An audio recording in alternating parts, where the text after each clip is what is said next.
اسمع يا مؤمن، ونحن بإذن المولى من أهل الإيمان، لأننا نحمل في قلوبنا كلمة التوحيد لا إله إلا الله. هذه الكلمة التي من حملها وقابل الله بها فليبشر بالخير. وعد الله المؤمنين والمؤمنات جنات تجري من تحتها الأنهار خالدين فيها، ومساكن طيبة في جنات عدن، ورضوان من الله أكبر، ذلك هو الفوز العظيم. نسأل الله الكريم من فضله. إنها الجنة دار المتقين، ورحمة الله للعالمين، كرامة من رب رحيم، دار الخلود والبقاء، ودار السعادة والنقاء.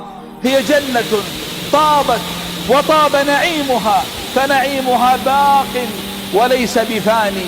أعطوني قلوبكم باحترام، أعطوني لنرحل قليلا في تلك الدار، دارنا التي نزل منها أبانا آدم، نزل وسنعود إليها إذا ثبتنا على ما يرضي الله عز وجل.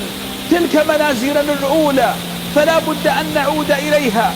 لا تشغلنا الدنيا فما هي إلا متاع الغرور، كما قال الله عز وجل.